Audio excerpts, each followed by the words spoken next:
So we've gone through that series of videos I put in that before with EC, just kind of going over some very general stuff we've heard 10 million times nutrition. I didn't want to kick nutrition off and start to getting into that without just like refining, and solidifying like the base of it. I have a bunch of notes that I'll just go in order, but before I get there, did you guys have any new things you caught, new takeaways, reminded of things that you knew, but you're like, ooh, I've gotten away from a little bit, anything like that? The one question I had is the difference between honey versus sugar, like table sugar. Like how much better quality would it be for honey to be in my diet versus refined sugar? I have a couple ways to answer that, and if anybody else wants to build after my answer, feel free. One, honey is a whole foods. So when we're talking a whole foods, just from um, the standpoint of why we want to eat them, there's no processing. There's also going to be micronutrients. So we're getting, besides the benefit of having those carbs, we're getting, some kind of vitamin and mineral. I don't know exactly what's in honey to be able to say off the top of my head, but we know there's benefit there, and I know there's like benefit for the immune system and things like that. I don't know off the top of my head what the breakdown of honey exactly would be. My guess is it's probably going to be more glucose than fructose, and It's just the other way for around. it's more fructose. Yeah. Okay. So how it's actually hitting the body probably isn't a ton different than like table sugar, because table sugar is pretty much 50-50, like glucose and fructose. And like stuff like high fructose corn syrup is more, it's in the name, is more fructose than glucose. So probably how it's actually hitting the system is fairly similar, besides the effect of you're getting micronutrients with the honey that you're not going to get from just like table sugar. And like same thing from maple syrup, agave, like those naturally found. But I think with honey, like the type of honey, just like if you get olive oil, like the extra virgin olive oil is gonna be better than just olive oil because it's less Honey for filtered. sure has that. And like the raw honey is gonna be better than they filter it too. So you want to go with the most natural of the Yeah. natural. I was going to most add that. raw. Yeah, because there are, as if you see the container, if it gets more sugary, like more like you see sugar and not more liquid, probably it's because the bees did not take it from flowers, but from other sugar Sources. sources. Yeah. Yeah, like for example, there were honey next to sugar companies that they make sugar, so the bees will take it there, and the honey was less quality and was pure coming from sugar. And that's another thing I've heard too, to try to find like what your local, bees and local honey has like produced. Yeah. And from the price, like if you go in the store, like there'll be like a cheap bottle, and then there's a bottle that's like 3 ounces and it's triple the price as the other one. Like usually that's a telltale sign that it's very unfiltered. A lot of times in like the health food stores, they have better quality honeys as well. Or if you can find somebody that has bees, which sounds crazy, but those people are out there, like then you're getting a really good source as well. Yeah, there's the Manuka honey, I think it's called. It's like I love 3 times Manuka honey, but it's so expensive. Yeah. Manuka honey is very good. Like if you're sick, it's antibacterial. You can, if you have like a cut or something like that, and you want to try to clean it without burning the hell out of yourself, Manuka honey can be really good for that as well. But it's like $30, the same size jar that's like 5. It's way more expensive. But that's my go-to. I literally usually only use it if I'm sick. Yeah, good question on the honey. While we're on that too, I think EC, like you even said this in the videos, like when it comes to things like that, obviously like staying sane is a part of nutrition and you know having some kind of enjoyment. And I think honey's right there because it is sugar, right? So if you're someone that's trying to cut or lose weight, or you know someone that's you know has like insulin resistance going on, and you can tell by like their midsection, the midsection's like really fat and like frumpy, then that's usually a sign of like insulin resistant. Like those people are the ones that shouldn't be you know, drowning things in honey. It's Noah Olson. He's pouring it on his peanut butter and jelly sandwich. It's probably fine. You know. Yeah. You guys have anything else before I jump into it? Cool. Good question, Justin. So just gonna start super basic and kind of just work through my notes.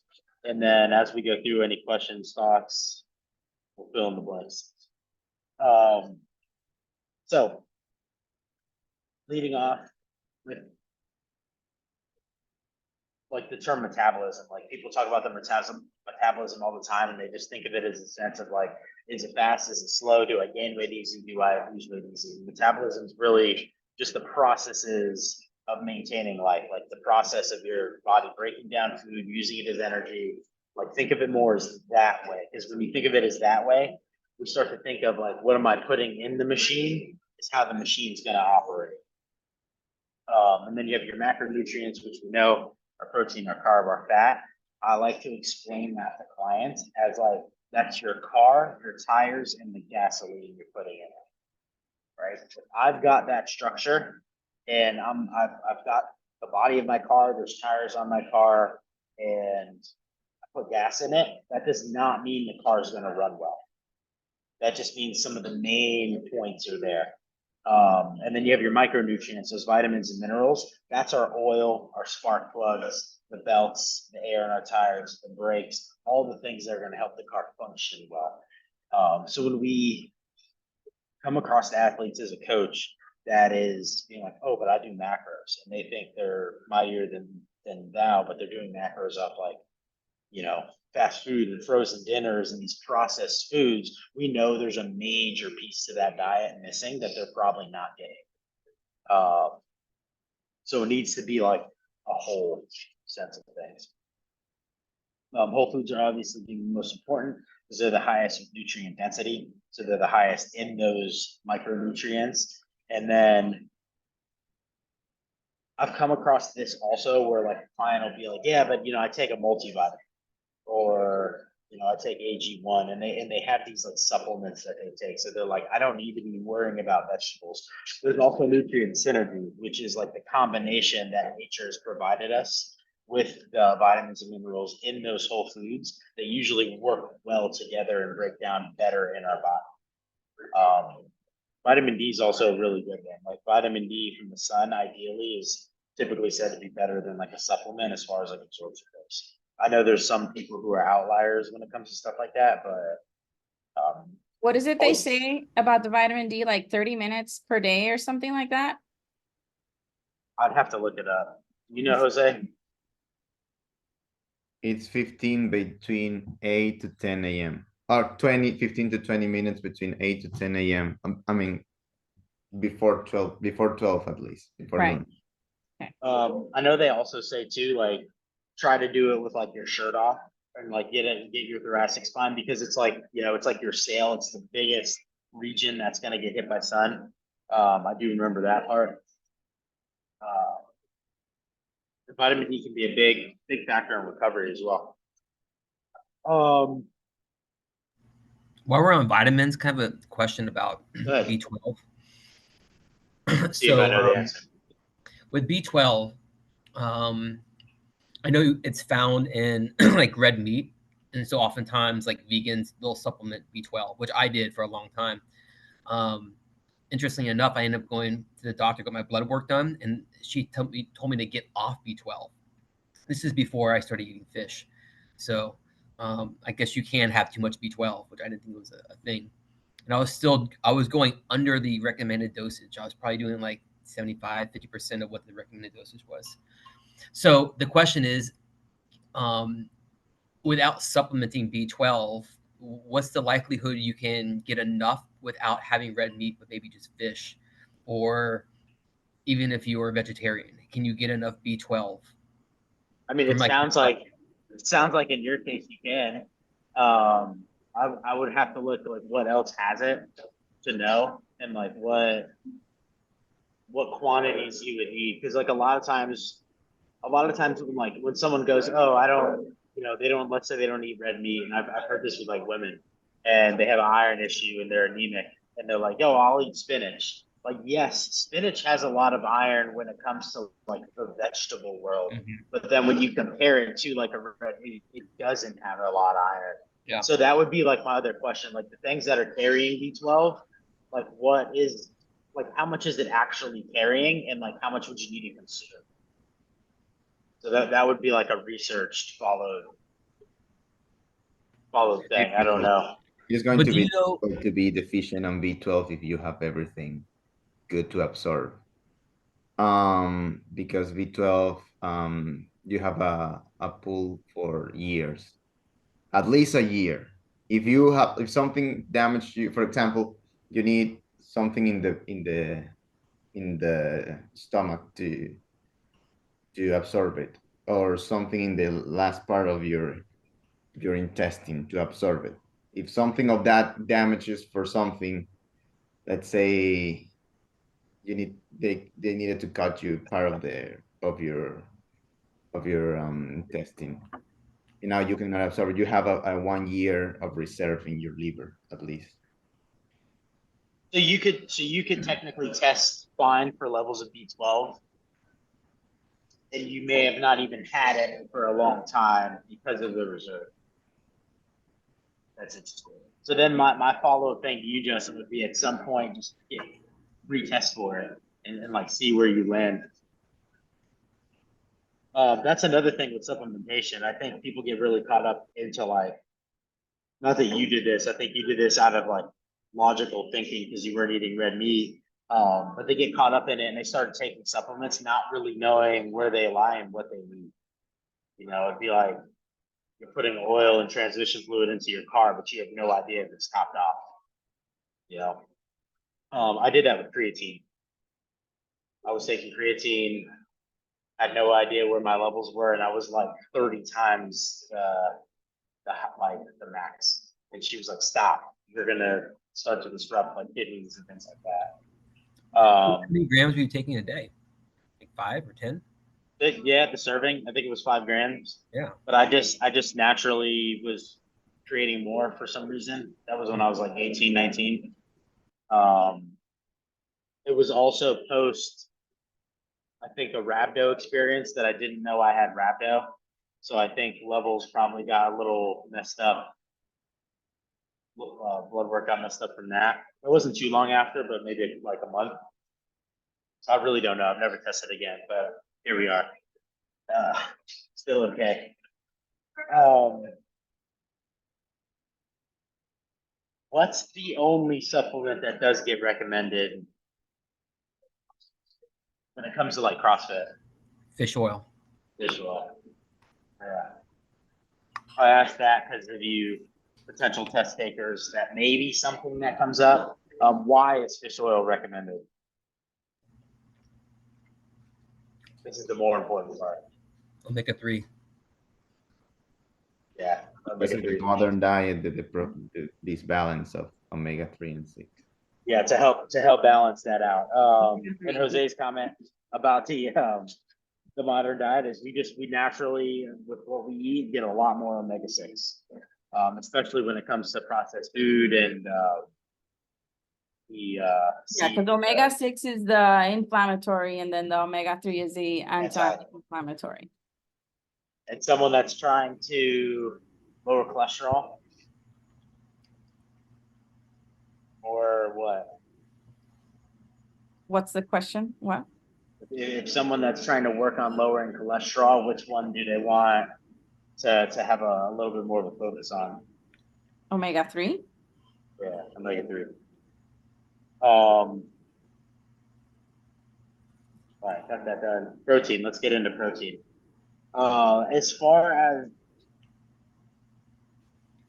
amounts of protein go, what would the general recommendation be? Like if we're gonna break it down to a percentage of the diet. Isn't it? It's 40? based on 40, 30, 30? Yeah, but it's 40, 30, 30 is right. Which one's which? Oh, it's 30. Okay. Yeah, because isn't 40 the carbs, 40 30? 40 is carbs. Yeah, so protein's gonna typically consist of 30% of the diet. If you look at like zone and what that actually lands when you're on a 40, 30, 30, like those numbers land pretty low when we start to look at someone who's weight training and trying to really put like days on it. The protein number will be lower than that, like 70 to 100% gram per body weight. So just like have that in the back of your mind if you start to like ever help somebody or work with it. That zone's just really going to be a baseline. I think for just regular general population, like putting somebody and getting them on zones a really good thing because we have two things that happen. The person that just grossly undereats, which putting them on the zone won't look like a lot of food to you, but it's probably going to get them eating more consistently. And then the person that really overeats, it's going to bring them down. And then from there, you have to monitor and work. But yeah, 30%, that's an important one to know. And then as far as protein go, obviously like meats, eggs included, uh, fish included in this. And why do we like meat as our main protein source? What do we like? What? Meat? Meat as their main protein source. Because it has the A lot. more minerals and vitamins and minerals. It has a more complete amino There you go. acid. Yeah, There definitely. you go. We're getting I was getting there. we got there. That's why the test gives you 4 hours. Yeah, we just get more complete proteins from it. And you're right. There still is really good macronutrients that comes with it. And we get things that we don't get as much from that fruits and vegetables as well. So that's going to be a big point. As far as the meat goes, I think this is good to know. What's the difference between like a conventional raised and like a grass-fed pasture with the animal's supposed to be doing raised? Like what's happening with that meat? They're not being pumped with a lot of fake shit. Besides the fake shit, because we know that fake shit's in there. And you are getting that fake shit when you eat it. It's the one that is being less stressed, but also like even being moving. Naturally will be like more this balance more the omega-3, omega-6 in their products also. That's the big one. So we're getting that omega-6, omega-3 balance that we want. So when we're eating quality meat, having a steak or fish, there's fish that have like salmon's going to be high in omega-3s. Like eating and having some fat with that's not bad. When it's conventional, we're tipping the scale and overloading the 6 and not really getting the 3. So that's a really good, I think, thing to know and teach. I think it's also just very important to drive home. And I've had this conversation with people. If going to buy grass-fed pasture raised is going to break your bank, it's not the end of the world. Like you are still going to be a plenty healthy person buying conventional meat rather than McDonald's. Like we know this. But buying those leaner cuts and avoiding the fat, because the fat is where obviously the omega-3 and 6 balance is skewed, but the fat is also where at least at all the stuff that they're pumping, that fat harbors more like antibiotic and hormone as well. So leaner meats are going to be better. And there's something about like, this is a personal thing, fatty cuts of meat from like Walmart freak me out. I don't know why, but they just don't seem right to me. I don't know what it is. I think my mom did that to me. That's somewhere along the line. Anything else you guys want to add on meat? This falls more on protein. I don't know because it's still in the same category. Yeah, where do we stand on timing per meal? So I think the research has been out there now about like it's not so important like to have protein right after the workout. Like you can do it like 4 or 6 hours later, and that's still going to be a good way of doing it. But like I guess it's not timing, but the amount of protein per meal. So it's like, is 50 grams? I think I've seen some like 50 grams being like kind of like the maximum amount that the body can synthesize within like a short period The of time time. frame. Can you I've confirm I've that? heard it go back and forth. I've heard people say, 50's like the max, and then I've also heard that that's not really true. So that I don't know. What I will say, and like things I try to drive home to people, is it doesn't necessarily matter on your timing if you're either not getting enough or you're overeating. So like we have to look at like what is like being necessarily consumed in a 24-hour span to begin with.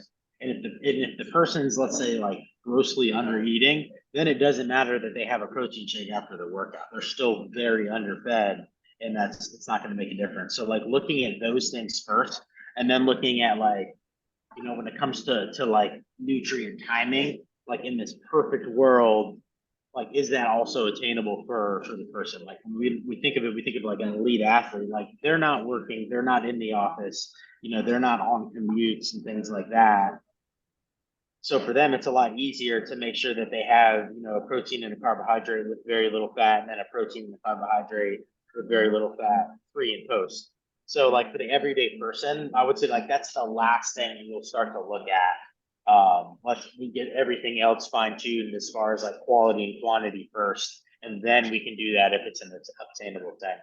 But I as think far as the absorption, I'm not sure. I'll like try to look that up and find it, but I've heard it go back and forth. because it make me think about like athletes that fast, like Rich Froning, for example, who has to consume probably a ton of protein. I mean, I don't know what he's consuming, but it's probably like 200 plus. Probably And right. that means if you're having like say 2 meals and he's going to put in like 75 grams of protein in maybe one meal, I'm like, would it make sense to maybe only have 50, wait 2 hours, consume the next, if that's But convenient. an interesting thing about Froning is one of his YouTubes, he says this, that like he doesn't fast for like health benefit. He fasts because it was annoying to eat breakfast in the morning.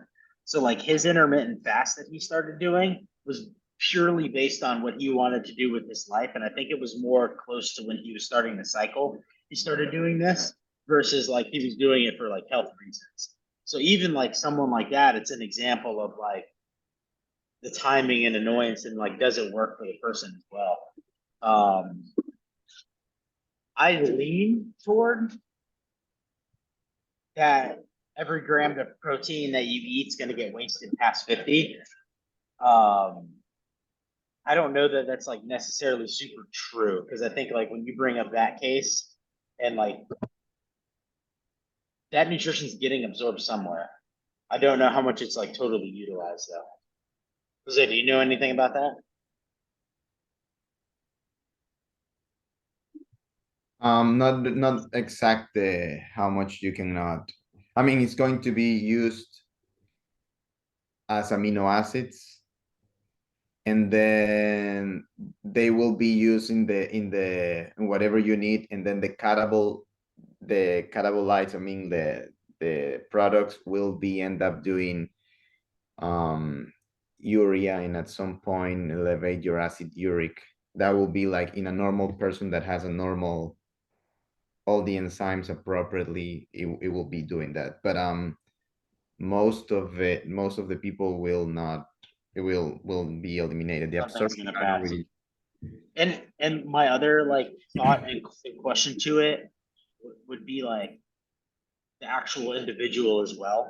Because when you start to look at like some of these bodybuilders, they're eating way more than 50 per meal. Like they're at the point where they're blending 2 whole chicken breasts to drink it because they can't even physically eat it. So I would think too, like each individual is also going to be different, and that's a professional bodybuilder is a very extreme example. But if you say that it's just going to all get wasted, like why do they still need to do that? That would be like my follow-up question and thoughts. I'll try to look that up though, and see what we can find. And if the people and stuff are gonna also vary in degree. Where were we? Vegetables. Obviously we know vegetables are great. They're super high in micronutrients, so we want to drive that home to people. They're also high in glucose. Our body likes glucose, the way it can be readily used for energy. And then I think when it just comes to like standard eating, especially working and helping people, vegetables are so important because we can eat a ton of them and we're not going to eat a ton of carbs and we're not going to eat a ton of calories. So when it comes to like satiation, it's going to be huge for people to feel full with their meals. So I like to really drive that home. And we're also getting, you know, the fiber with it, which is going to slow down digestion versus when we eat more processed things, we start to lose that. No vegetables bad. I always tell people eat as much as you want. Questions, comments on vegetables? That's a fill the plate joint. Another Eat vegetables with green leaves. That's where we leafy greens. medicine. And I One think thing the also- fad of demonizing like spinach is over. I haven't seen a lot of that stuff happening. It was like big on YouTube for a while. When spinach is so bad, it's like I forgot with oxidization or something like that. So If you eat extreme amounts, I guess it's where those like YouTube, Instagram influencers, like they honestly say ridiculous things and people get caught up and follow them because of the ridiculousness that they're saying. There was just a guy talking about oatmeal and he like got so broken down and so scientific with it. And then I forgot who it was, like came behind him and was like, you would need to eat like 40 pounds of oatmeal in the morning to do this. And it was like, you're not even remotely gonna be close to that, even if you're a big person that can eat a lot. So it just goes to anything, like too much of anything can be not a good thing. But especially with like vegetables, like, do you know anyone that eats too much vegetables? No, and if you were trying to, it's also gonna be pretty damn expensive. So that's gonna catch up on you as well and probably stop you there too. I didn't even know about the spinach one, but I definitely believe it. All right, so another question on vegetables. Raw versus cooked, and I know that Ooh. there is some change based on. I was just gonna get there. So You digest think- it. I think just like anything, you should balance those two. Like I know raw, you're supposed to get, you know, more nutrients because there is a change when it gets cooked. But what I will tell you, I worked at a medical clinic and my boss dealt a lot with digestion and the amount of people that had massive digestional issues because they were doing these like raw vegetable diets only was crazy. They like legitimately would come in and they're like, I haven't gone to the bathroom in a month and a half because it's just so much fiber and it's so rough that things just like get stopped up. So like from that point of view too, it's I think a little harsh on the digestive system to only do raw. So like mixing it up can be a really, really good thing. You get best of both worlds with it too. Does that kind of answer your question? Yeah, but I also thought there was a change in the makeup of like broccoli is the example I'm thinking of. That when you cook it, it loses something. Yeah, there's like leaching that goes on, and you do start to lose Like Nutrients. minerals and vitamins, yeah. Yeah. but I don't really think that should be like the forefront of anyone's concern, especially if you're eating a really good diet and Yeah. you are rotating vegetables and you are getting them each meal, you're gonna be okay. Especially like in today's diet, today's like American standard diet, like losing a little bit of micronutrients because someone cooked broccoli, not even something I'm gonna think Yeah. about with them. It Yeah, ain't so even close. that's something that we have a speak on this weekend and I was going to bring what I heard on CrossFit Health and mix it with something that I hear I don't know where else. And in CrossFit Health, they said influencers agree on one thing. It's that they want a good health for everyone, and then they disagree on everything else. Is it good, right? Is it no? It's bad. Very true. And the other thing that I heard some place else was like, people are so much concerned the details, but they don't even master the basics. They Like miss the big picture. they're still eating sugar and they are concerned about, Right. hey, how much, but I'm like how many minerals I'm losing on boiling this, like, but they are still, the basic is to not eat processed food.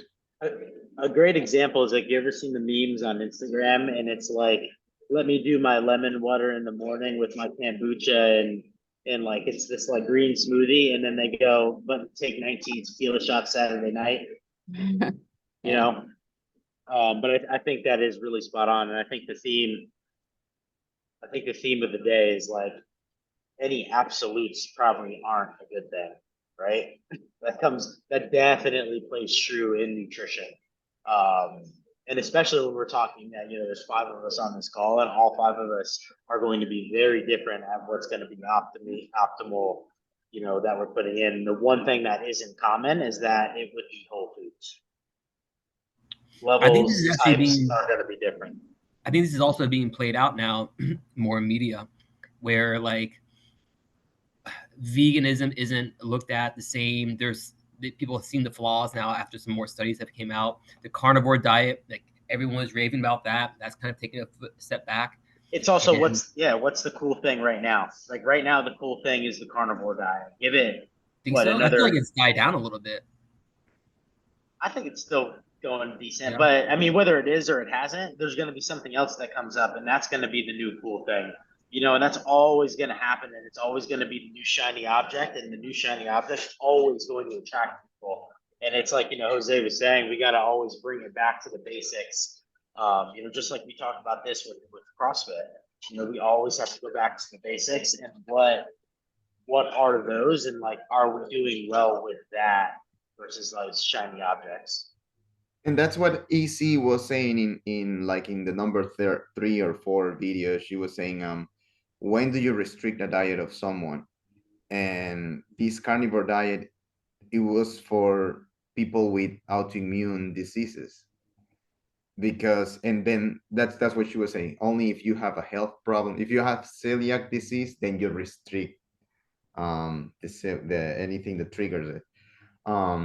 So they were having problems, like, who's it's the daughter of what's his name, that's the guy that's the girl that she's actually promoting carnivore diet, because she had a rheumatoid arthritis. She had like a bunch of autoimmune diseases, and now only eating meat, I mean red meat with salt is what is Like cleared it up for her. Well, it's like if you go like carnivore diet was just, or is the, I don't know, is the fad right now, right?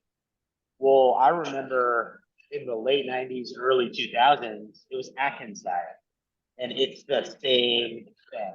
It was just the shiny object then. It's got a new name now, but it's the same thing. And if you go, well, why was Atkins diet push so hard? Because Atkins diet cut out all these carbohydrates, and it cut out all these carbohydrates from people that were overweight, that were insulin resistant, and they didn't need that many carbohydrates. And then it worked. But then it's so extreme that, like, do you know anybody that's still doing the Atkins diet now?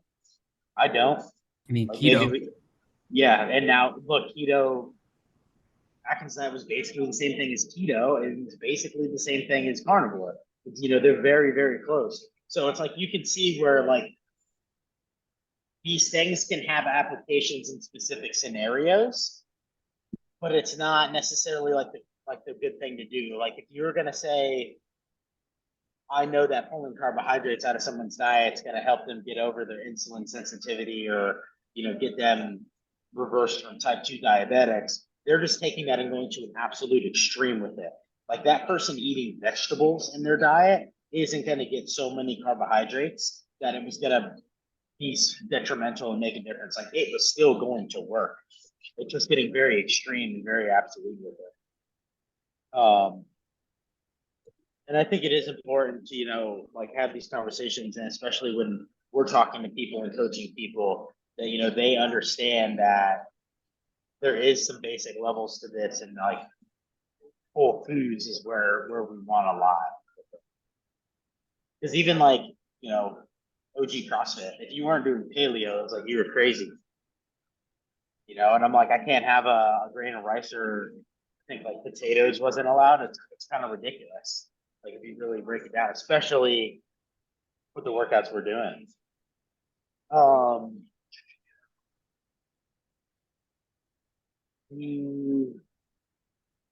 Nuts and seeds.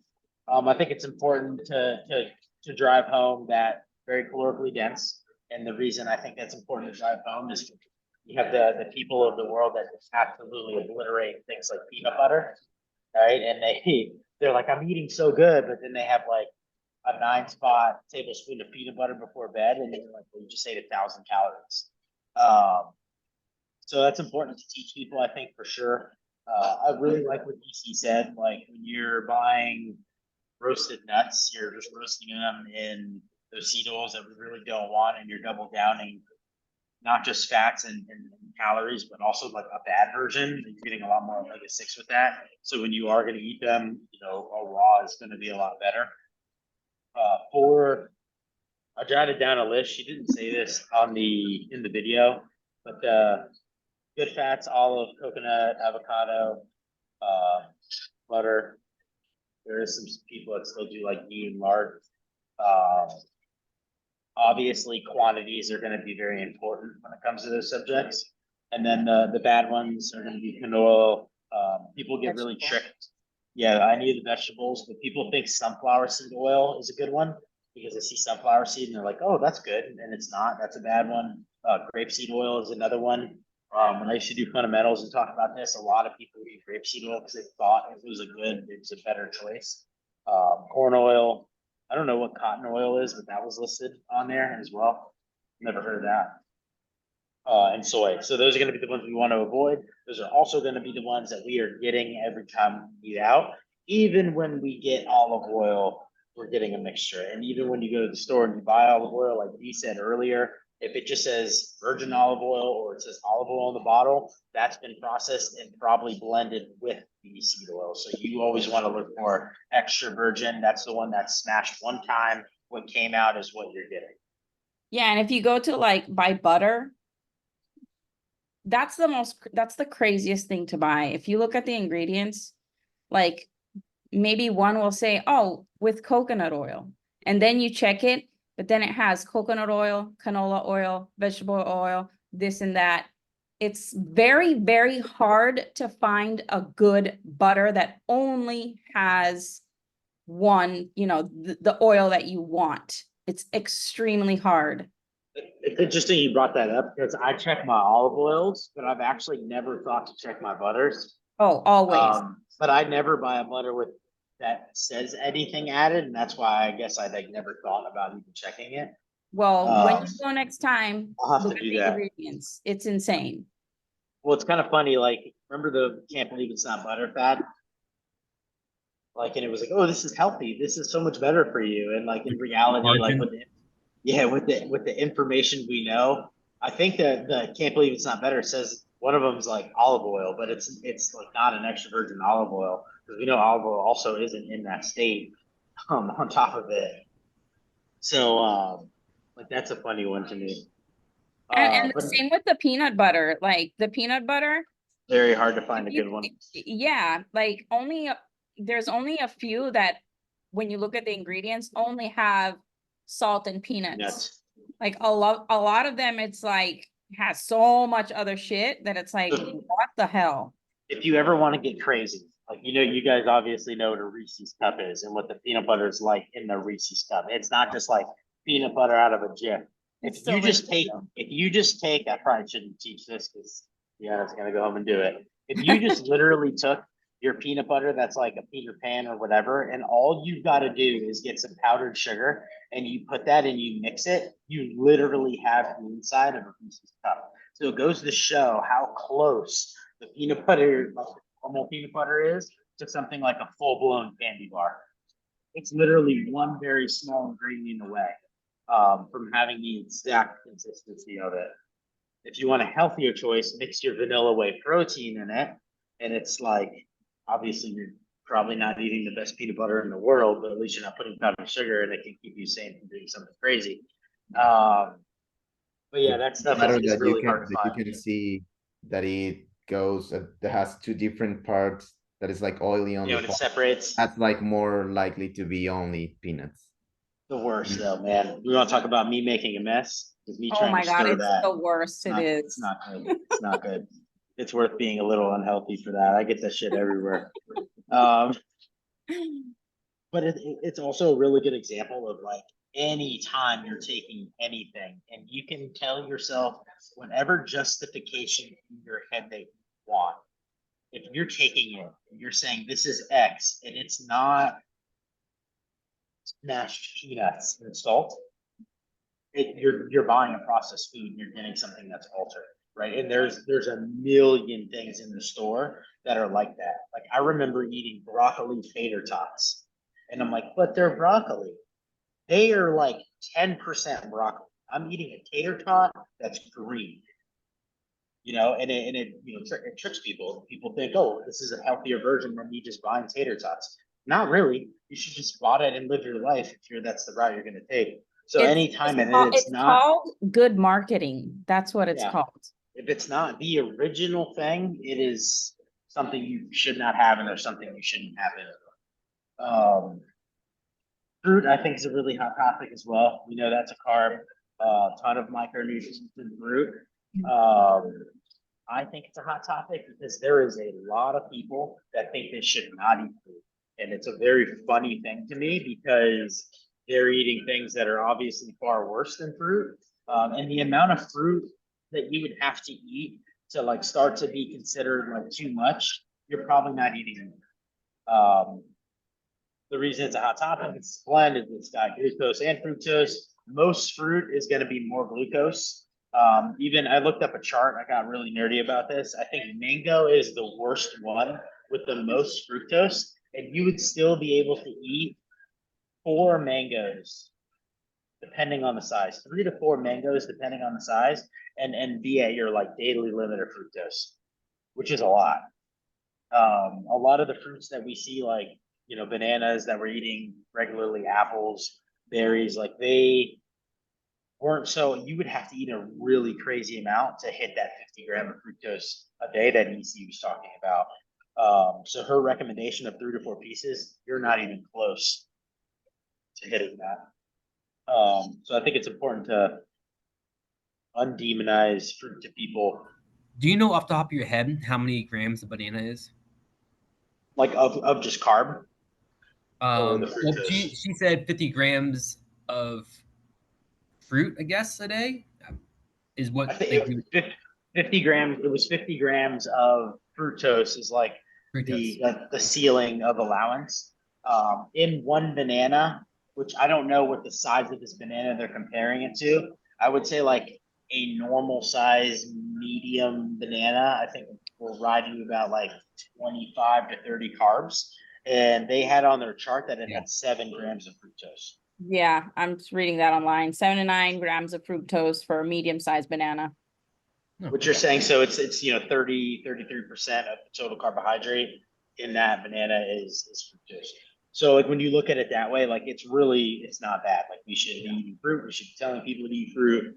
But also like it's the source. Like the source is still gonna be much better than you having just sugar, like 100%. Sure. Unless they're like crushing dried fruit, that's where you get a huge excess quantity because you need a lot more. It doesn't have any water weight. And they also preserve dry fruit with sugar. So a lot of times you're getting some double hits there. I always tell people, if you like to throw a couple raisins in your oatmeal or something, and that makes you happy and it's very controlled, that's fine. Do you guys know the difference between the way glucose and fructose hits the body? So glucose is much more like readily available It pretty much goes right into the bloodstream. It can be either pulled by muscles, or it can be stored as fat, or it can go to the liver. Insulin response is going to have to be immediate. So when we're talking about like what we do in CrossFit, glucose is our best friend, right? When we have that insulin response can help with protein synthesis, so we're going to absorb protein better.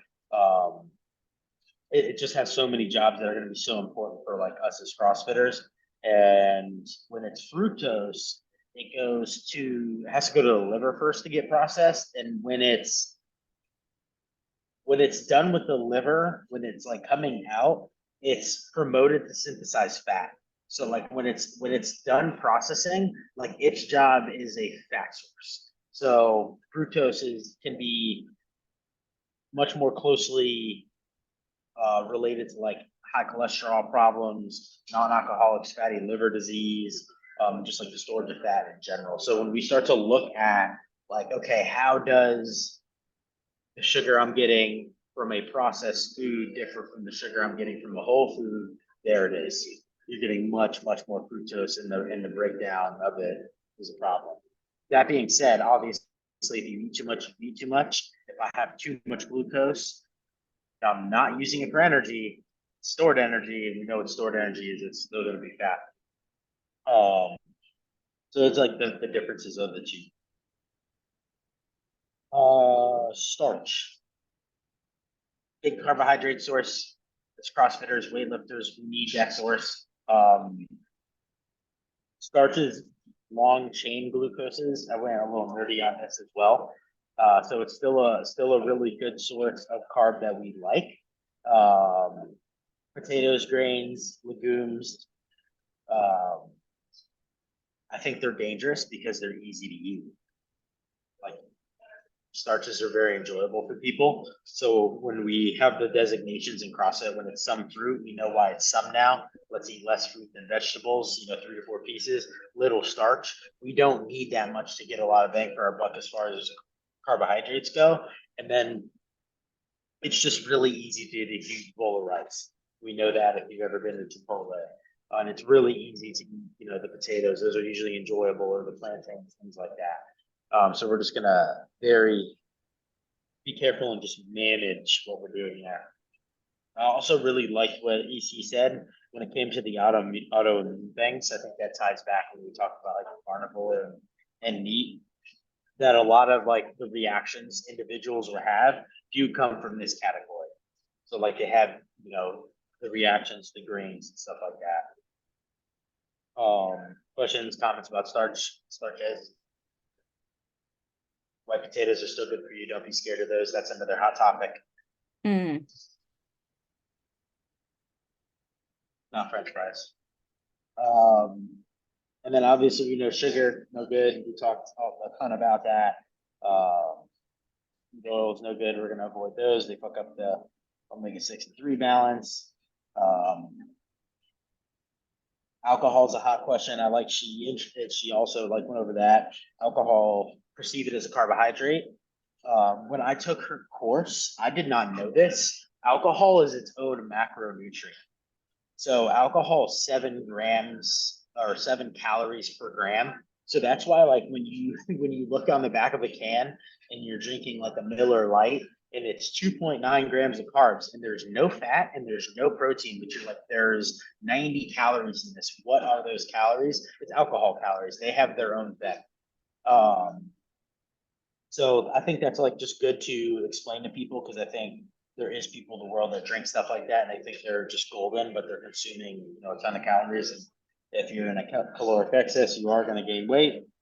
And then obviously for CrossFitters and recovery, not good. It's dehydrating and all that other stuff. Dairy. I do want to touch on that. There's an article I'll post it in this week. I'll put it on like today's day in the app, and it's an article on dairy, and it's actually in the study, the L3 study material. And basically just what it talks about is the difference between people who are allergic to dairy and allergic to milk and the people who are like intolerant. and have like a lactose intolerance. Very And different. like, and what the levels usually are, like the person that's allergic is like an anaphylactic reaction, like it touches them, their throat swells up, they can't breathe, versus the lactose intolerant. It depends on the levels they're getting. And that's why some people can like have some cheese and be fine, and like other people, you know, can't. And then I think in that article, they talked about like around 8 ounces of milk usually doesn't affect adults. And then when we start to get over that is where you see the stomach aches and things like that. But if dairy does work for you, that doesn't upset your stomach, it's a really good source of whole protein, but getting all three macros with it as well. Get a good little meal in that thing for your buck. And if you're like someone like me that likes to like not eat all day long, like I'll do dairy, it doesn't bother me, and it's just a really good fill in the gap from when I haven't eaten for 7 hours. Really, really old school chocolate milk used to be like the fad in CrossFit. Were any of you guys around then? I think we spoke about that. Rush chocolate milk after workouts, and it's kind of funny because we were like this little cult of little kids drinking chocolate milk after the WODs. But that's where that came from. And then the last thing I just want to touch on today before we start to wrap it up, and we can talk more about this, especially next week, is zone. One of my L3s, what's a zone block? Yeah, I should know this, right? I always get Yeah. confused with the zone. 7. 7 grams of protein, 9 grams of carbs, and 1.5 Two. grams. 1.5, yes. Nailed it. And then we already said like what the breakdown would be: 40% carb, 30% protein, 30% fat.